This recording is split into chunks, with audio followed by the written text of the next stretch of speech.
జై భీమ్ జై భీమ్ జై భీమ్ జై భీమ్ జై భీమ్ జై భీమ్ జై భీమ్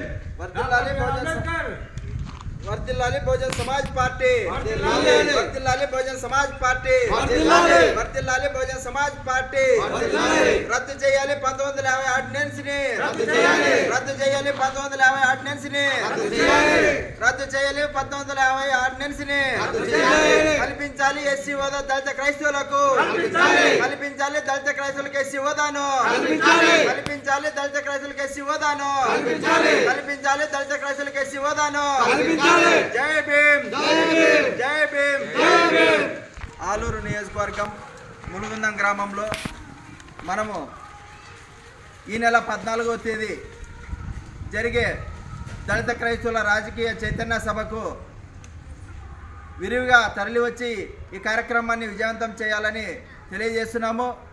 ఎందుకంటే ఇప్పుడున్నటువంటి సమాజంలో మనం ఎదుర్కొంటున్నటువంటి సమస్యలు చాలా ఉన్నాయి. మనసులో అయి ఉన్నప్పటికీ కూడా మనల్ని మనుషులుగా చూడడం లేనటువంటి సమాజంలో మనం బతుకుతున్నాము. ఏ పార్టీ జెండా అయితే పడుతున్నామో ఆ జెండా పట్టినటువంటి ఆ జెండా నాయకులు ఎవరైతే ఉన్నారో ఆ నాయకులు మార్చి 24వ తేదీ మనకి ఎస్సీ హోదా రద్దు చేస్తూ సుప్రీంకోర్టు ఇచ్చినటువంటి తీర్పు గురించి పల్లెత్తి ఒక మాట అయినా మాట్లాడలేనటువంటి నాయకులు జెండాలు పట్టుకొని తిరుగుతున్నటువంటి దళిత క్రైస్తవ బిడ్డలకి నేను తెలియజేస్తున్నాను, మనము ఎటువైపు నడుస్తున్నామో అన్నది ఒకసారి మీరు ఆత్మ పరిశీలన చేసుకోవాలి. ఎందుకంటే మనకు మన రాష్ట్రంలోనే కాదు మన దేశంలో ఎంతోమంది దళితులుగా ఉన్నటువంటి దాదాపుగా 80% మంది క్రైస్తవులుగా మారినారు. ఎందుకంటే హిందూ సమాజంలో ఉన్నటువంటి వివక్షతను అంటరానితనాన్ని నిరసిస్తూ అందులో బతకలేనటువంటి ఆత్మగౌరవంతో బతకాలని ఒకే ఒక సంకల్పంతో వారు దళిత క్రైస్తవులుగా మారడం జరిగింది.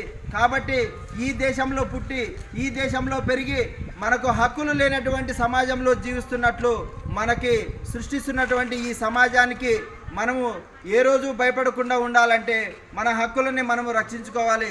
భారత రాజ్యాంగంలో కల్పించినటువంటి హక్కులను మనము ఎందుకు వినియోగించుకోకూడదు? కాలరాసిపోతున్నటువంటి హక్కుల గురించి మాట్లాడలేనటువంటి నాయకుల వెనుక తిరిగే మీరు ఒక్కసారి మీరు ఆత్మ పరిశీలన చేసుకోవాల్సిన అవసరం ఎంతైనా ఉంది. కాబట్టి మనకు ఈ నెల 14వ తేదీ మంత్రాలయంలో జరుగుతున్నటువంటి దళిత క్రైస్తవుల రాజకీయ చైతన్య సభకు ప్రతి ఒక్కరూ పాల్గొని ఈ కార్యక్రమాన్ని విజయవంతం చేయాలి.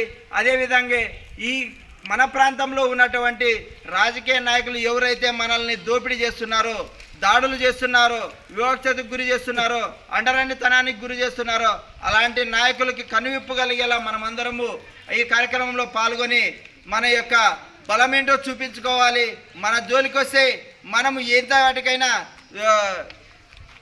తెగిస్తామనేది వాళ్ళకి కనువిప్పు కలగాలని నేను తెలియజేస్తున్నాను.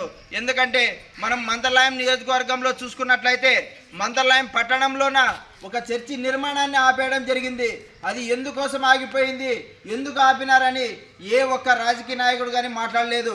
టీడీపీ పార్టీ అయినా కానీ, వైసీపీ పార్టీ అయినా కానీ, జనసేన పార్టీ అయినా కానీ, కాంగ్రెస్ పార్టీ అయినా కానీ ఈ హిందూ సమాజం సంఘాలన్నీ కలిసి అక్కడ ఒక నిర్మిస్తున్నటువంటి ఒక చర్చిని ఆపేయడం జరిగింది.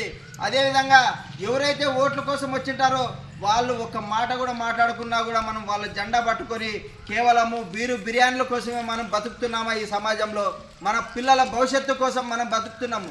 మన పిల్లవాడికి చిన్నగా ఉన్నప్పుడు చిన్న దెబ్బ తగిలితేనే ఎంతో అల్లావిల్లుడు పోయే మనము తర్వాత తరంలో మన పిల్లలు ఎదిగే కొద్దీ వాళ్ళ యొక్క హక్కులన్నీ కాలరాసిపోతే వాళ్ళు బానిసలుగా చూడబడుతుంటే మనం ఎంత బాధపడుతుంటామో ఒకసారి ఆలోచించాలి. పిల్లల భవిష్యత్తు గురించి మనం ఆలోచించేసే మనం బతుకుతుంటాము. పిల్లవాడికి 1 ఎకరా ఉంటే 2 ఎకరాలు సంపాదించి పెడతాం, ఇల్లు లేకపోతే ఇల్లు కట్టించి పెడతాం, పెళ్లి చేయాలని ఇవన్నీ చేస్తున్నటువంటి కార్యక్రమంలో వాళ్ళకి స్వేచ్ఛ జీవితం ఇవ్వలేనటువంటి ఈ సమాజంలో మనం ఎందుకు బతుకుతున్నాం అనేది ప్రతి ఒక్కరు ఆలోచన చేయాలి. ఈ కార్యక్రమానికి ప్రతి ఒక్కరు పాల్గొనాలి. ఆలూరులోనైతే ఏ ఒక్క నాయకుడు మనం ఏదైతే జెండా పట్టుకుంటున్నామో ఆ జెండా ఏ ఒక్క మాట కూడా మాట్లాడలేదు. ఇప్పటి వరకు సుప్రీంకోర్టు ఇచ్చినటువంటి ఆర్డినెన్స్ గురించి ఎవరు మాట్లాడలేదు. ఆకివీడులో జరుగుతున్నటువంటి దాడుల గురించి మాట్లాడలేదు. ఎక్కడ ఏమి దాడులు జరిగినా కూడా, క్రైస్తవుల మీద ఏ దాడులు జరిగినా కూడా ఏ రాజకీయ నాయకుడు మాట్లాడలేదు. కేవలము మన బిడ్డలు, నా జాతి బిడ్డలని ఒకే ఒక కేవలం ఆ జాతి బిడ్డల కోసమే బహుజన్ సమాజ్ పార్టీ ముందుకు వచ్చింది. ఈ నెల 14వ తేదీ ఏర్పాటు చేసినటువంటి ఈ కార్యక్రమాన్ని విజయవంతం చేయాలని ప్రతి ఒక్కరికి తెలియజేస్తున్నాను. నా పేరు రామలింగయ్య, బహుజన్ సమాజ్ పార్టీ కర్నూలు జిల్లా ప్రధాన కార్యదర్శి. జై భీమ్, జై భారత్. జై భీమ్.